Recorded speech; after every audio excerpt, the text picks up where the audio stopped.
Olha, o estado de São Paulo registrou mais de 1.000 casos de sequestros relâmpago no ano passado. É o maior número dos últimos 15 anos. A série especial desta semana mostra que o sequestro é uma violência que deixa marcas profundas nas vítimas. Traumas, muitas vezes, difíceis de superar. Na reportagem de hoje, você vai conhecer histórias de alvos frequentes desse tipo de crime. São motoristas profissionais, como aqueles de aplicativo ou taxistas, que depois do trauma não conseguem mais dirigir.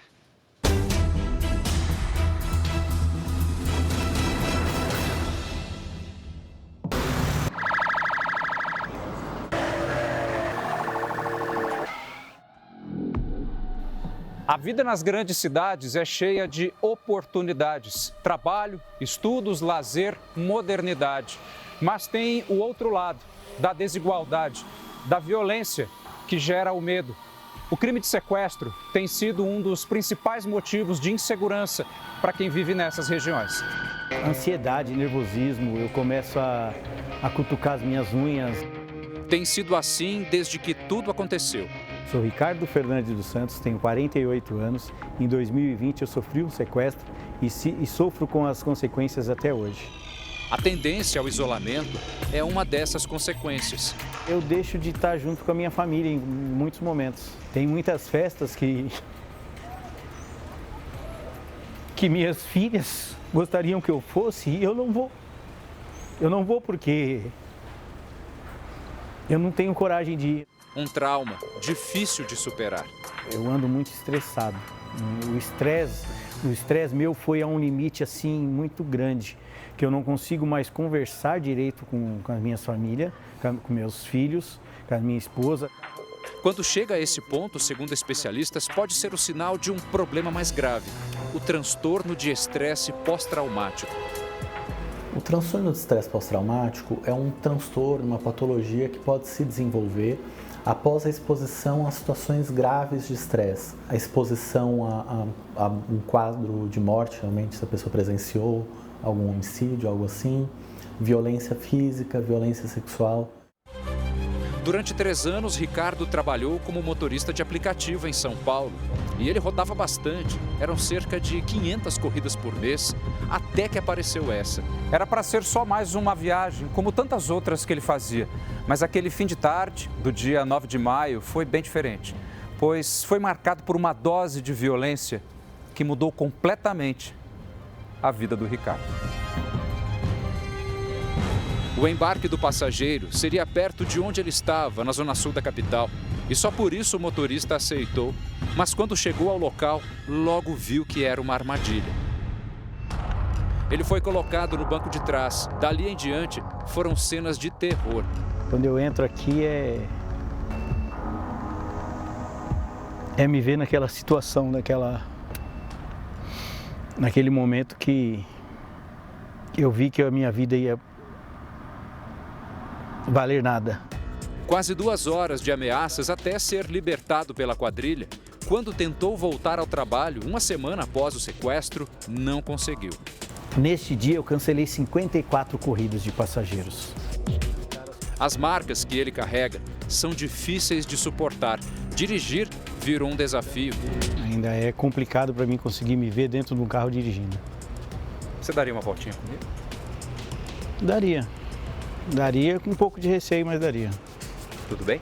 Tudo bem. Aí. Eu posso tentar. No rosto, a ansiedade. Mesmo que o trajeto seja de poucos metros. O volante hoje em dia para mim ele virou meu inimigo. Ele é como se fosse para mim um gatilho que me leva àquele fatídico dia 9 de maio. Quer parar? Se a gente pudesse parar, eu agradeceria, porque para mim tá... Vamos parar.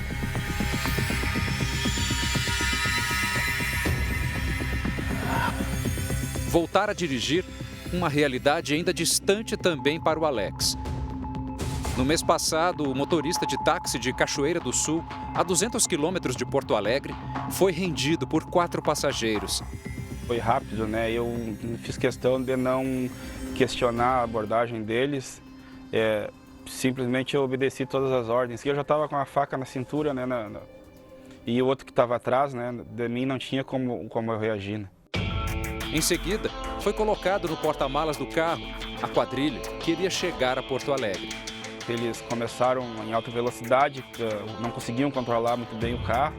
A viagem durou poucos quilômetros até o carro capotar. Foi o que interrompeu o sequestro. Segundos antes, eu cheguei a pedir para Deus que eles perdessem o controle mesmo do carro. Porque eu estava com muito medo deles me matarem, né? De ter me levado para Porto Alegre e me matar, ou no caminho. Alex fraturou o braço direito e 2 vértebras. Mas as piores dores não são as físicas, são aquelas que nem sempre são vistas. Com o passar do tempo, tô ficando com medo até de sair na rua. A mulher do Alex, a Liliane, sente que o marido está diferente. Ele está mais nervoso, assim, ele mudou bastante nesse aspecto. Ele anda muito nervoso, principalmente de tardezinha. De tardezinha, assim, fica uma coisa muito surreal, porque às vezes não dá para conhecer ele, entendeu? A gente precisa abraçar esse familiar, a gente precisa dizer, eu entendo que você se sinta assim. E vamos procurar ajuda, vamos procurar um processo terapêutico, vamos procurar uma medicação para amenizar esses sintomas e te fortalecer para você voltar para a vida, né? Assim como o Alex, o Ricardo, mostrado no começo da reportagem, tenta retomar a vida, distante das corridas de aplicativo. Ele montou uma sorveteria na zona sul de São Paulo. É uma tentativa de achar uma saída no labirinto que a vida virou para ele. Enquanto eu estou ali dentro, eu esqueço de tudo. Eu esqueço da vida, esqueço do mundo, esqueço dos traumas. Então eu tento me entregar o máximo possível nisso para poder desligar um pouquinho disso, tudo isso daí que me faz mal.